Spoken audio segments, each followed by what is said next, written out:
Good evening good evening good evening सभी को good evening.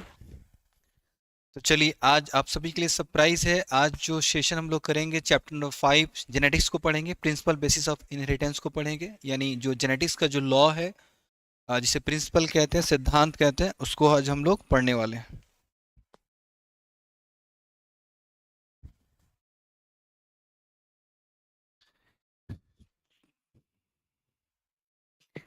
चलिए तो कहानी को शुरू करते हैं हम लोग थोड़ा फास्ट में। देखिए क्वेश्चन नंबर 1 में आपसे क्या क्या क्वेश्चन कर रहा है आपका।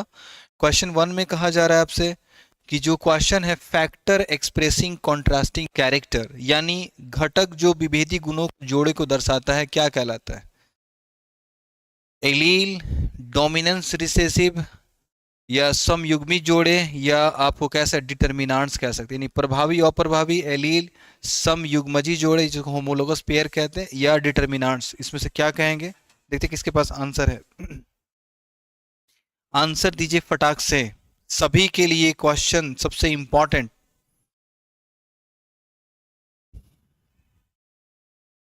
फैक्टर एक्सप्रेसिंग कॉन्ट्रास्टिंग कैरेक्टर, किसके अंदर फैक्टर, जिसको कहते हैं हम, आपसे क्वेश्चन एक है, आपको कह सकते अल्टरनेटिव फॉर्म ऑफ जीन को क्या कहा जाता है। अल्टरनेटिव फॉर्म ऑफ जीन जिसके अंदर कैरेक्टर कैरी करना होता है उसे हम कहते हैं एलील।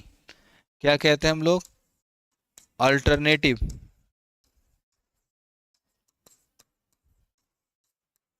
फॉर्म ऑफ जीन को क्या कहा जाता है, एलील कहा जाता है। यानी किसी जीन का वैकल्पिक रूप को क्या कहते हैं, एलील, जिसके अंदर कैरेक्टर लक्षण को क्या करना होता है, कैरी करता है। तो ये एक जोड़े के रूप में रहता है, इसको कह सकते हैं।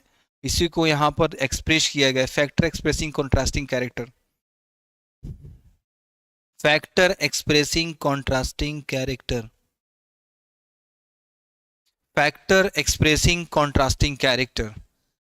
चलिए तो फैक्टर एक्सप्रेसिंग कॉन्ट्रास्टिंग कैरेक्टर को क्या हमने आंसर दिया यहाँ पे कह सकते हैं हम एलील कह सकते हैं। अभी थोड़ी देर पहले हमने क्लू दिया एलील, क्या कह दिया हमने, एलील।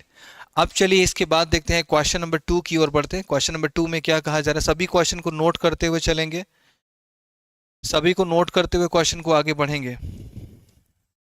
चलिए क्वेश्चन नंबर 2 में देखिए क्या कहा जा रहा है। क्वेश्चन नंबर 2 क्या है, इस नोट्स को पहले रिवीजन करेंगे फिर लेक्चर का अटेंड करेंगे। इससे आपके लिए क्या होगा, क्वेश्चन देना आसान हो जाएगा, आपकी क्यूरियोसिटी थोड़ी बढ़ेगी कि आपकी कितनी तैयारी है, उससे अंदाजा आपको लग जाएगा कितना आपको मेहनत और करना है।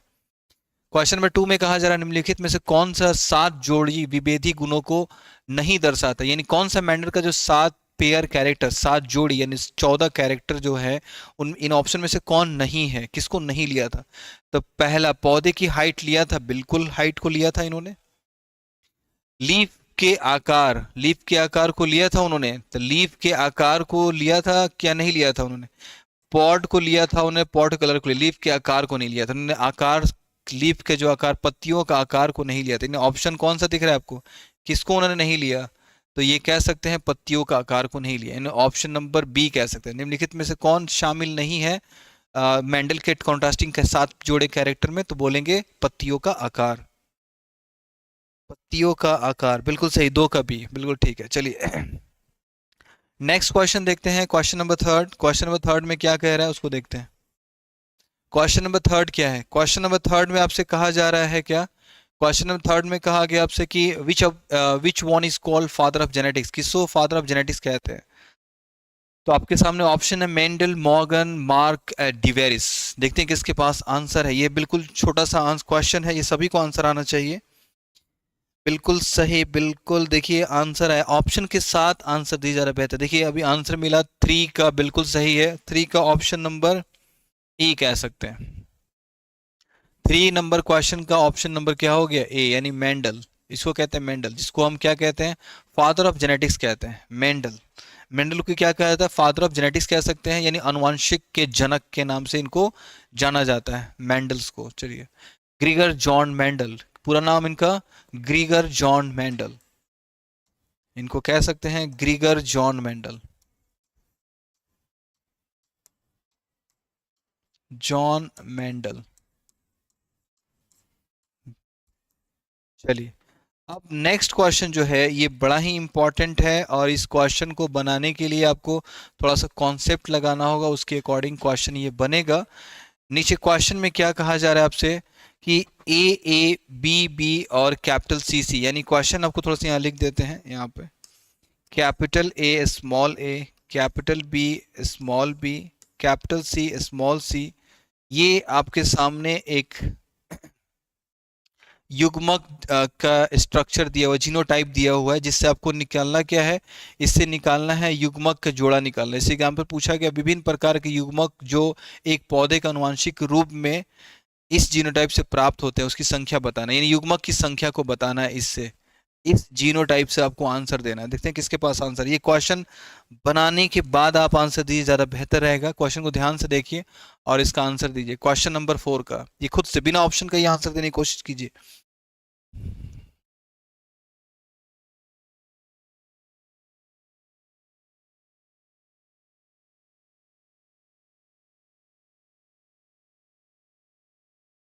देखते हैं किसके पास ये आंसर रहता है।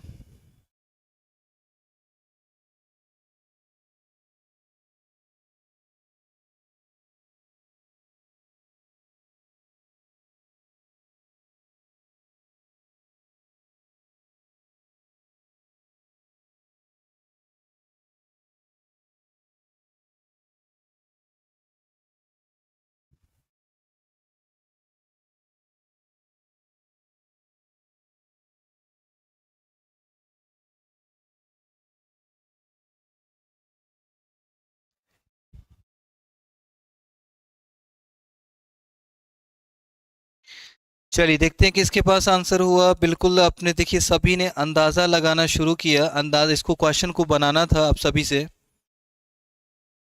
क्वेश्चन को थोड़ा सा गौर करते तो सभी को आंसर आता, लेकिन किसी का आंसर जो है आंसर के नज़दीक नहीं पहुंच पाना हुआ। देखिए क्वेश्चन का फॉर्मूला क्या था। जब भी हम बात करते हैं नंबर ऑफ गैमेट्स, इसमें बात किया हमने युग्मकों की संख्या,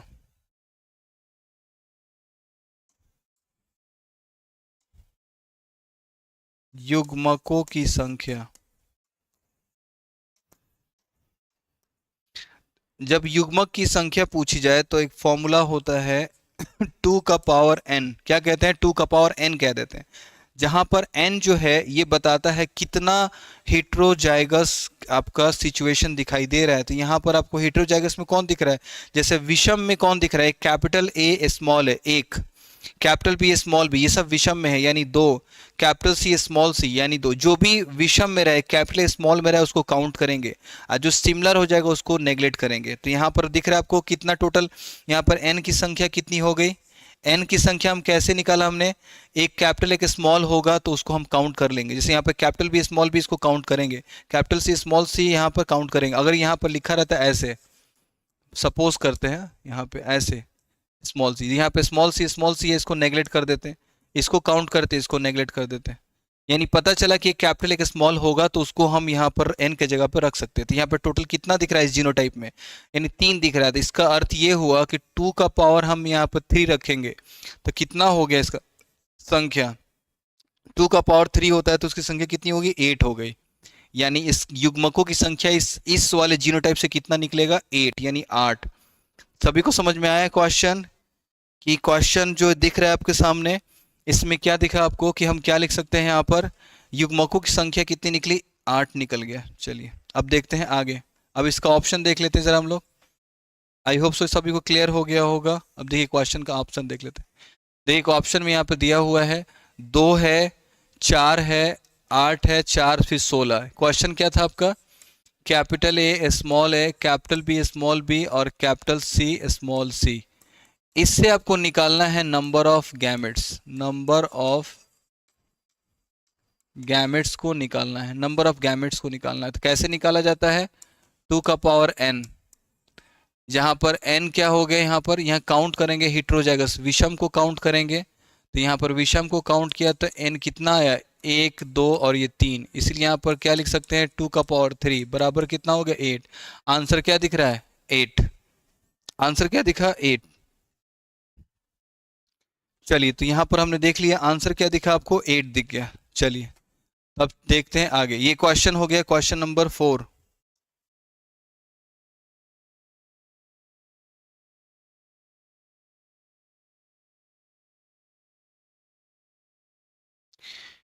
क्वेश्चन नंबर 5 में क्या दिख रहा है आपको? क्वेश्चन नंबर 5 में आपको दिख रहा है किसी गैमिट में कुल जीन की अगुणित सेट हैप्लोइड सेट को कहते हैं, क्या कहते हैं?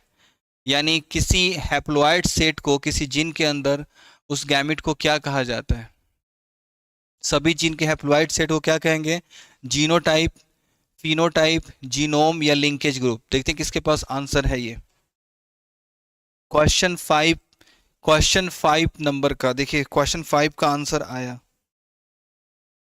क्वेश्चन 5 का आंसर, हैप्लोइड सेट को क्या कहा जाता है? सभी कोई, बाकी सभी कोई आंसर दीजिए इसका।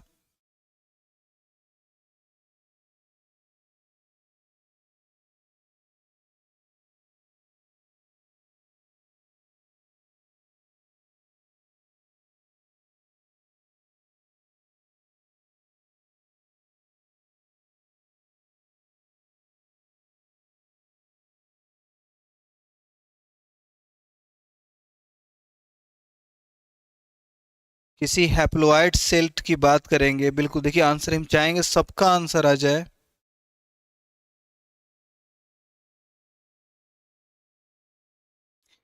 चलिए देखिए, आंसर सबसे पहले आदित्य का आंसर है, बिल्कुल आदित्य का आंसर बिल्कुल सही है। उम्मीद करते हैं सबका आंसर आना चाहिए था। ये क्वेश्चन, इसका मतलब सबको रिवीजन की जरूरत है। देखिए सबसे पहले आंसर आदित्य का है, बिल्कुल सही।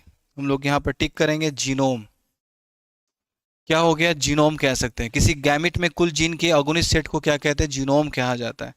चलिए अब देखते हैं नेक्स्ट क्वेश्चन की ओर। क्वेश्चन 5 हो गया, अब चलते हैं आगे नेक्स्ट। क्वेश्चन 5 के बाद क्वेश्चन 6 में क्या है? क्वेश्चन 6 में है आपको, जिसमें हमने कहा number of character studied by Mendel P, यानी इन पी वॉज पी, मटर के पौधे में कितने कैरेक्टर को उन्होंने स्टडी किया था? 5, 7, 6, 4। तो आपको तो पता है पेयर में किया था उन्होंने, लेकिन यहाँ पर ऑप्शन के अकॉर्डिंग यहाँ पर तो पेयर मेंशन नहीं किया है, लेकिन फिर भी आप कह सकते हैं कितनी संख्या है वहाँ पर? 7 जोड़ी संख्या थे। पेयर यहाँ मिसिंग है, लेकिन ऑप्शन के अकॉर्डिंग यहाँ पर हम क्या कह दिया हमने? 7 जोड़ी कैरेक्टर, यानी 7। ऑप्शन नंबर क्या हो गया? 7, यानी बी नंबर ऑप्शन। 6 का ऑप्शन क्या हो गया? B number option. चलिए सभी ने देखा कि 6 नंबर क्वेश्चन का क्या दिख रहा है आपको? 6 नंबर क्वेश्चन का बी नंबर ऑप्शन दिख रहा है आपको कि मेंडल ने मटर के पौधों पे कितने कैरेक्टर को बताया था? 7 जोड़ी कैरेक्टर को, यानी टोटल 14 बताया था, लेकिन ऑप्शन में तो है नहीं, ऑप्शन में 7 है, यानी उस जोड़े को मेंशन कर रहे हैं यहाँ पे। चलिए अब यहाँ पर क्वेश्चन है बड़ा इंपॉर्टेंट सा question, question number 7। Question number 7 को जो है इसको थोड़ा ध्यान से पढ़ के उसके बाद आंसर देंगे हम लोग। क्वेश्चन 7 में आपसे क्या कह रहा है कि किसी दंपति को, यानी किसी कोई फैमिली है, उसमें 2 पुत्री है, यानी 2 फीमेल डॉटर है, तीसरा पुत्र की संभावना क्या है? यानी तीसरा पुत्री की क्या संभावना है? यानी एक कपल है 2 गर्ल्स, एक परिवार में 2 लड़कियां हैं। The probability of a third girl baby, तीसरे बच्चे की लड़की होने की क्या पॉसिबिलिटी? यानी एक ऐसा परिवार है जिसमें पहले से 2 लड़की है, फिर तीसरा होने वाला है तीसरा बच्चा, तो आपसे क्वेश्चन पूछा जा रहा है तीसरा लड़की ही होने की क्या संभावना है या क्या पॉसिबिलिटी है? इसका आंसर आपसे अब क्वेश्चन हो सकता है कि 25%, 50%, 100% या नन, इस तरह से ऑप्शन दिया जा सकता है। तो ऑप्शन को देखते हैं इसका, कि इस ऑप्शन को आगे देख लेते हैं हम लोग।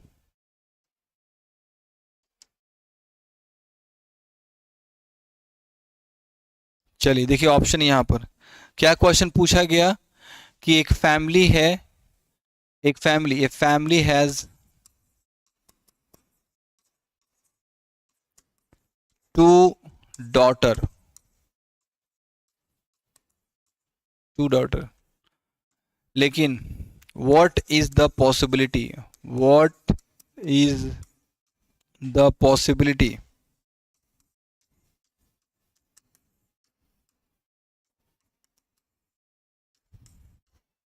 of third child girl?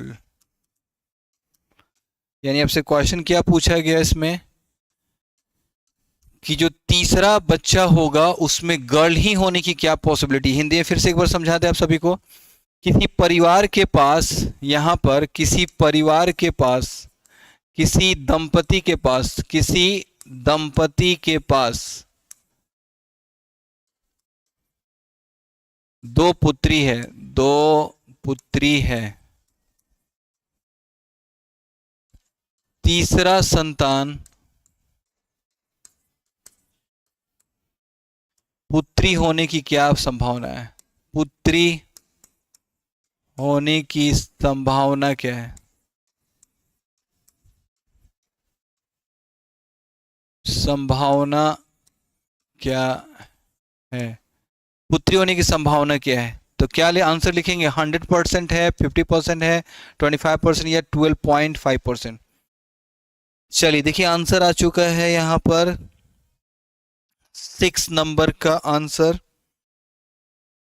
6 का आंसर बिल्कुल सही है, बिल्कुल सही आपका। 7 नंबर का आंसर बिल्कुल सही है, क्वेश्चन नंबर 7 था, बिल्कुल सही आंसर है। देखिए आप सबसे, इसने आदित्य नहीं आंसर दिया है, इसमें इन्होंने बिल्कुल सही कहा है, ये हो जाएगा 50%। क्योंकि एक बात बताइए, या तो लड़का होता है या तो लड़की होती है, या तो मेल होता है या तो फीमेल होता है, दोनों में से कोई एक ही ना होगा, ऐसा थोड़ी होता है। वो तो रेयर केस है कि थर्ड जेंडर, वो रेयर एक्सेप्शनल चीज है।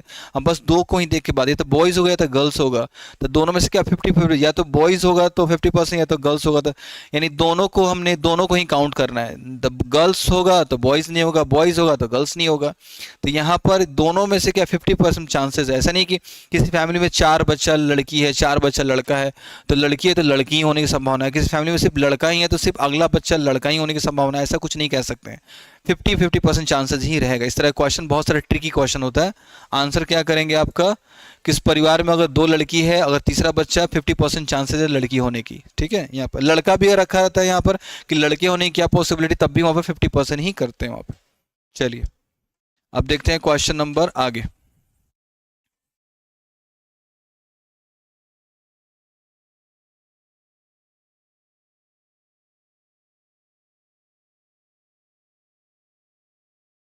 Question number 8। क्वेश्चन नंबर 8 में क्या कहा जा रहा है आपसे?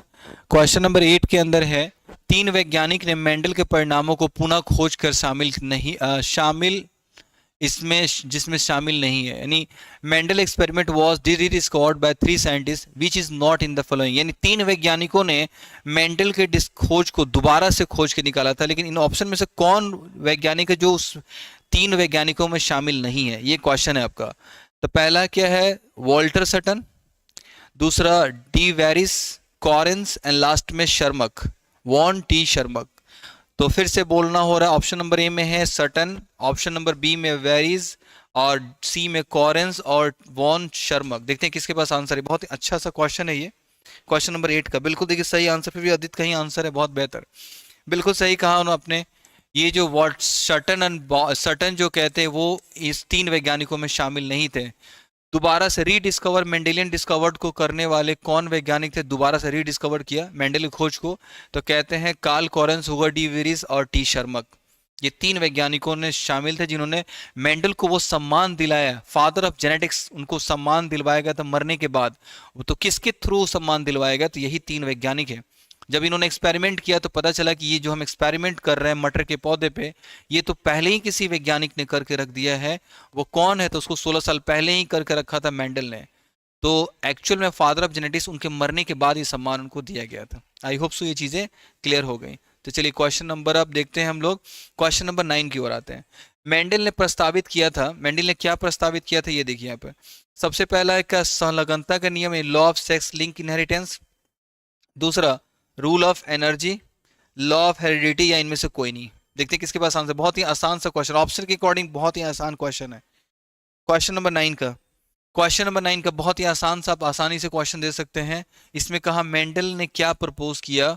Law of sex link inheritance को दिया था, या रूल ऑफ एनर्जी को दिया था 10%, या लॉ ऑफ हेरिडिटी को दिया, इनमें से कोई नहीं। देखते हैं किसके पास आंसर है। क्वेश्चन नंबर 9 का,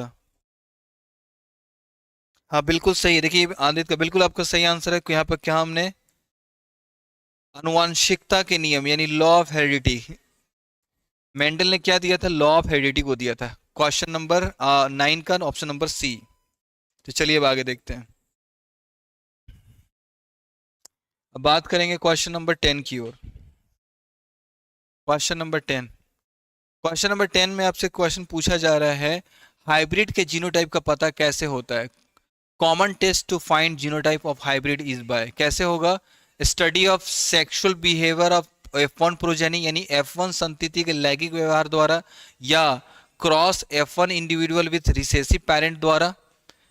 इसके बाद से कहा हमने क्या, cross 1 F2 progeny with male parent द्वारा, या cross 1 F2 progeny with female parent द्वारा। देखते हैं किसके पास आंसर है ये क्वेश्चन, फिर से समझिए। इसमें हाइब्रिड के जीनोटाइप का पता कैसे होता है? Common test to find genotype of hybrid is by, कैसे किसी का जीन पता करते हैं? क्वेश्चन नंबर 10 का, क्वेश्चन नंबर 10 का आंसर।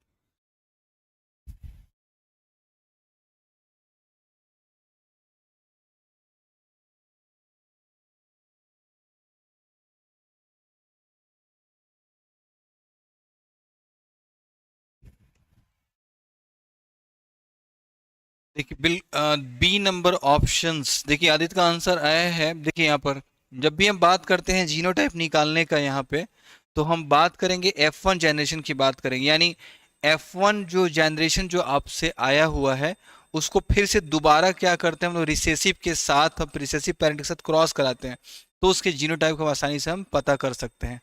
तो ये एक मेथड है जिसके थ्रू हम हाइब्रिड के जीनोटाइप का पता किया जा सकता है। क्वेश्चन नंबर 10 का क्या हो गया, ऑप्शन नंबर बी बिल्कुल सही आंसर है। देखिए सर, ये सभी जो है इस तरह से आप लोग का प्रेजेंसी रहेगा तो क्वेश्चन सेशन हम आगे कंप्लीट नहीं करेंगे, क्योंकि सभी का जो है प्रेजेंट होना बड़ा ज़रूरी हो जाता है। हमने सबसे पहले ही कहा था कि सभी कामों को पेंडिंग में रख के क्लासेस को अटेंड कर लीजिए आप लोग, बस टाइमिंग बहुत कम है, तो हम सभी लेक्चर को क्या करेंगे, आगे कंटिन्यू करेंगे। आपका जो है उपस्थिति बहुत ज़्यादा ज़रूरी हो जाता है, क्योंकि आपके लिए ये खड़ा होना हुआ, इतना टाइम बर्बाद करना हो रहा है, जो किल करना हो रहा है आपके लिए करना हो रहा है। आपको जो डाउट होता है आपके लिए हमने जितने भी प्रीवियस ईयर क्वेश्चन उसको कलेक्शन किया है, जिससे आप एग्ज़ाम में बेस्ट से बेस्ट अपना दे पाएँ। तो उसके लिए जब हम अपना इतना एनर्जी खर्च कर रहे हैं, आपकी भी ये जिम्मेदारी होती है कि आप भी क्या करें, उस इफ़र्ट को समझें और अपना मेहनत भी क्या हो, जितना मेहनत मेरा है उससे डबल मेहनत आपको करना है। इसीलिए जब टीचर आपको अवेलेबल है तो आपको भी क्या फ़र्ज़ बनता है कि उसके टाइम में अवेलेबल रहें, और आपके भले के लिए ही किया जा रहा है, ऐसा नहीं है कि फालतू में टाइम यहाँ पर खर्च किया जा रहा है। इसका ध्यान रखिए, सभी को उपस्थित होना बहुत ज़्यादा ज़रूरी हो जाता है।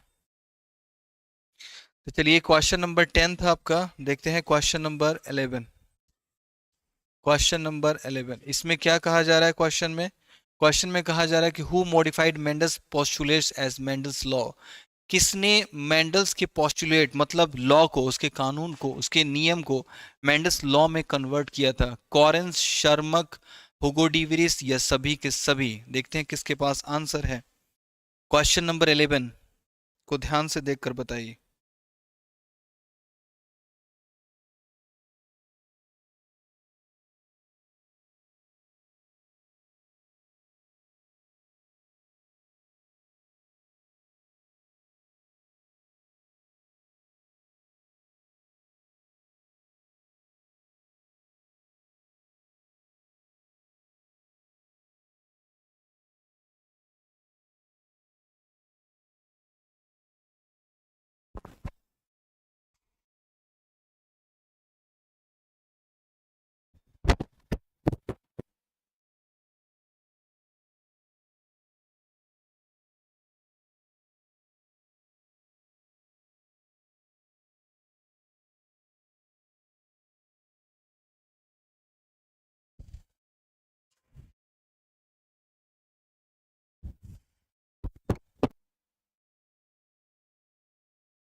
बिल्कुल सही है आंसर इनका भी, अदित का बिल्कुल आंसर सही है आपका। इसमें क्वेश्चन जो है क्वेश्चन नंबर जो 11 दिख रहा है, इसका आंसर क्या होगा? डी होगा, बिल्कुल सही।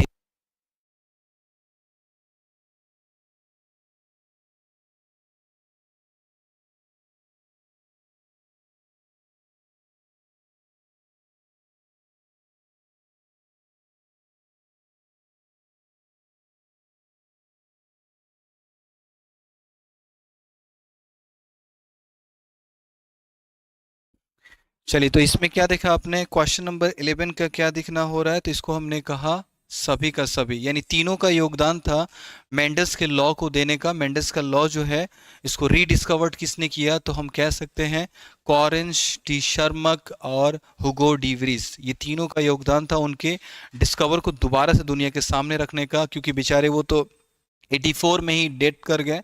उनके मरने के बाद 1884 में जब उनकी डेथ हुई थी, उस समय तक उनको कोई नहीं जानता था। उनको असल जानना कब हुआ उनके बारे में? तो हम कह सकते हैं 1900 में।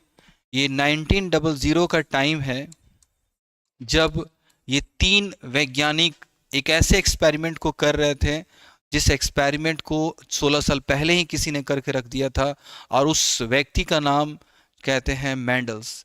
जो एक्चुअल में प्रोफेशनली वो पुजारी थे, यानी एक मॉन्क कह सकते हैं, जैसे चर्च पादरी वगैरह जो होते हैं उस रूप में वो काम किए हुए थे।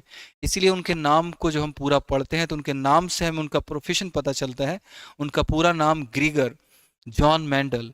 ग्रीगर शब्द उसके लिए इस्तेमाल करते हैं जो जो चर्च में एज अ पादरी के रूप में जो काम करते हैं, उनको उपाधि के रूप में ग्रीगर शब्द को दिया जाता है। इसीलिए उनका पूरा नाम ग्रीगर जॉन मैंडल, क्योंकि पादरी के रूप में उन्होंने काम किया था इसलिए।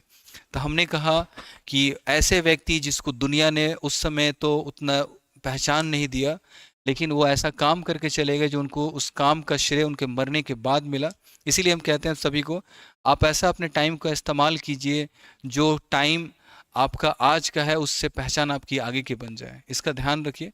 और जो टीचर इतना एफर्ट लगा के आपके लिए टाइम खर्च करता है तो उसका भी ध्यान रखिए, सभी टाइम से अवेलेबल रहें। टाइम से अवेलेबल रहेंगे तो आपके लिए भला है, क्योंकि अगर आप सबका इस तरह से उपस्थिति रहेगा तो क्लासेस सस्पेंड कर देना होगा। चलिए, इसीलिए आपका डेडिकेशन मैंने पहले ही कहा था, ये डिपेंड करता है कि हम कितना आगे कंटिन्यू करके सब्जेक्टिव भी आपको क्लियर कराएं। लेकिन आपका इस तरह से रहना होगा तो फिर वेस्ट है, टोटली टाइम भी वेस्ट है, हर चीज़ वेस्ट है। तो इसी के साथ हम लोग आज का सेशन यहाँ पर करते हैं क्लोज। बाकी मुलाकात हमारी होगी फिर से नेक्स्ट क्लासेस में कल। तो आज के लिए बस इतना ही, चलते हैं।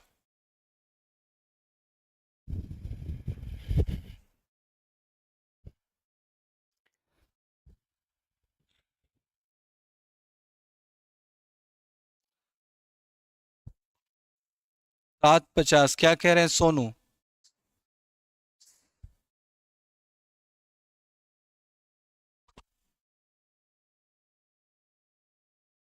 ठीक है, good night, good night, good night.